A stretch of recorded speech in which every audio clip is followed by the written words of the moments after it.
Dengan modal ilmu hipnoterapi yang dimiliki oleh pesulap merah, ia dan timnya nekat mendatangi Padepokan Nurzat Sejati untuk membuktikan langsung ilmu kanuragan yang dimiliki oleh pimpinan Padepokan, Gus Samsudin, sekaligus menguji kesaktian yang dimiliki oleh sang tuan rumah. Sayangnya, adu sakti pesulap merah Marcel Radival versus Gus Samsudin gagal terlaksana karena tak diizinkan oleh tokoh masyarakat setempat. Terlepas batalnya adu sakti antara praktisi supranatural versus praktisi hipnosis ini, beberapa poin berikut mungkin bisa jadi petunjuk yang membuatmu bisa menyimpulkan siapa sebenarnya lebih unggul.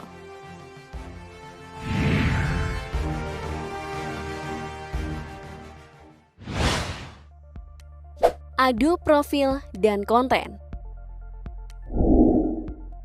Gus Samsudin Jadab merupakan praktisi supranatural dan salah satu pengasuh Padepokan Nurzat Sejati.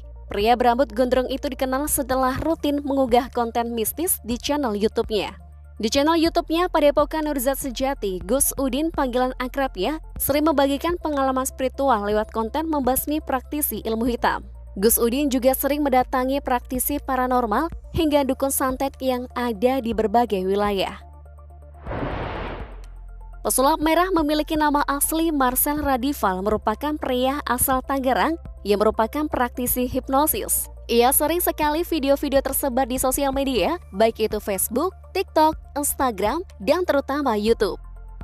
Di channel YouTube-nya itu, Marcel seringkali membagikan video tentang sulap serta membongkar berbagai trik sulap yang dinilai menyesatkan dan melakukan pembodohan publik, serta membongkar kebohongan bertopeng mistis dalam berbagai konten perdukunan. Misalnya pernah membongkar soal ilmu perisai batin, kasus gelas dalam perut, dan hal-hal yang terkini.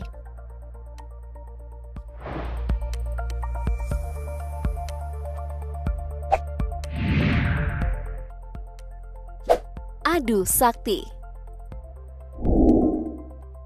Dari sudut pandang keilmuan, Gus Samsudin merupakan seorang pendakwah dan ahli pengobatan dan disebut memilikinya ilmu kebatinan dan kanuragan.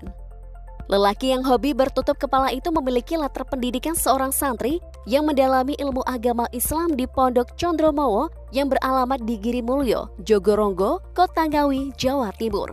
Dia juga dikenal sebagai santri gendeng. Di Pondok Condromowo, Gus Samsudin diajarkan dengan ikhlas merawat orang-orang yang memiliki gangguan jiwa. Sementara itu, sebagai pendiri Padepokan Nurzat Sejati, ia juga mengobati pasien dari berbagai daerah yang mengalami berbagai keluhan, terutama pasien yang mengalami gangguan jiwa. Dengan modal ilmu kebatinan dan kanuragan yang dimilikinya, Gus Udin mampu menghadapi dukun ilmu hitam, berangkal santet, dan ilmu sihir. Ia kerap melantunkan sholawat andalan yang sering digunakan melawan dukun santet, yaitu sholawat Nurizati. Tak heran, di kalangan pengikutnya, ia disebut sangat ditakuti oleh dukun santet. Adapun pesulap merah, ia telah mendalami dan fokus dengan karirnya sebagai seorang pesulap sejak tahun 2010. Saat itu ia masih duduk di bangku sekolah menengah kejuruan SMK. Ia pun bergabung dalam Tangerang Hypnotis Community agar kemampuan sulapnya lebih terasa lagi. Semakin dewasa, keterampilan sulapnya semakin matang, hingga ia memilih concern berkarir sebagai pesulap sekaligus YouTuber. Marcel memiliki pandangan dan teori bahwa segala aksi yang dibahaskan sebagai pertunjukan atau konten supranatural memiliki penjelasan ilmiah melalui teknik kecepatan dan kelihayan, keterampilan, sugesti, dan hipnotis. Kemampuan pesulap merah membongkar berbagai trik sulap sudah tidak diragukan lagi oleh sejumlah netizen.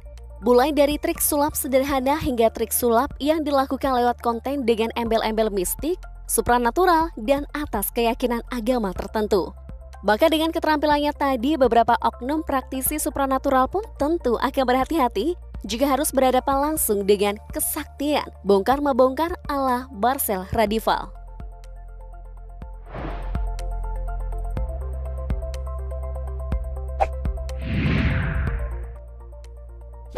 Adu kekuatan. Salah satu bukti kesaktian yang dimiliki oleh Gus Samsudin terlihat dalam tayangan di channel YouTube-nya pada akhir Juni 2021 lalu. Layaknya pemeran utama dalam film, Gus Udin akhirnya bisa mengalahkan dukun santet pemuja Dajjal setelah sebelumnya sempat kalah berkali-kali. Meski terluka cukup parah, Gus Samsudin mampu memulihkan kondisinya dan kembali melawan komplotan dukun santet tersebut. Dalam duel kali ini ia kembali mengerahkan kekuatan untuk menghalau serangan para dukun. Alhasil, pria gondrong ini berhasil melumpuhkan komplotan dukun itu hingga tumbang. Dalam video terlihat Gus Samsudin membopong jasad dukun pemuja Dajjal yang berhasil ia taklukkan. Gus nampak mendoakan para dukun dan ingin menyadarkan mereka untuk kembali ke jalan Allah. Memiliki misi membongkar fakta di balik klaim ilmu kebatinan yang dimiliki oleh seseorang dan diikuti sekelompok orang. Pesulap merah pernah berhadapan dengan kelompok kebatinan perisai batin. Kelompok yang mulai berdiri sejak tahun 1990 ini cukup terkenal di tanah air dan sudah terdaftar secara resmi sebagai anggota IPSI atau Ikatan Pencaksilat Indonesia sejak tahun 2001. Konon kelompok perisai batin memiliki ilmu bela diri bersifat laduni. Hal ini memiliki arti jika ada yang berniat jahat kepada mereka, maka orang tersebut akan langsung kaku tubuhnya atau lemas atau bahkan pingsan. Dalam pandangan Marcel Radival, ilmu seperti itu merupakan sebuah bentuk hipnotis yang membuat orang mempunyai belief system terhadap apa yang dikatakan. Karena penasaran, pesulap merah itu pun mencoba membuktikan sendiri teorinya dengan berjibaku langsung dengan guru besar perisai batin, Yuli Mulyana. Pesulap merah ingin membuktikan jika ia mampu melakukan serangan tanpa membuat dirinya tak berdaya. Alhasil pada percobaan pertama hingga ketiga, pesulap merah selalu sukses melakukan serangan pada guru besar perisai batin tersebut tanpa efek apapun. Menurut Marcel, kondisi kaku ataupun lemas pada dirinya tidak terjadi karena ia sudah memiliki blok tersendiri dan memahami apa itu hipnotis.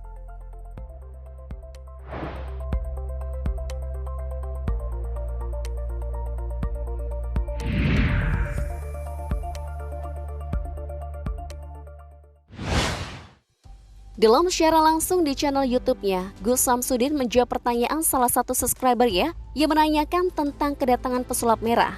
Gus Samsudin pun menjawab dengan cukup santai. Dia menyebut tindakan yang dilakukan pesulap merah lucu-lucuan. Menurutnya persoalan dengan pesulap merah tidak dibawa serius karena hanya sebuah hiburan. Dah guys, apakah menurut kalian tantangan yang dilakukan oleh pesulap merah hanya sekedar hiburan seperti kata Gus Udin hingga urung terlaksana atau digagalkan oleh masyarakat setempat? Andai adu sakti terjadi, kira-kira siapa yang lebih unggul ya?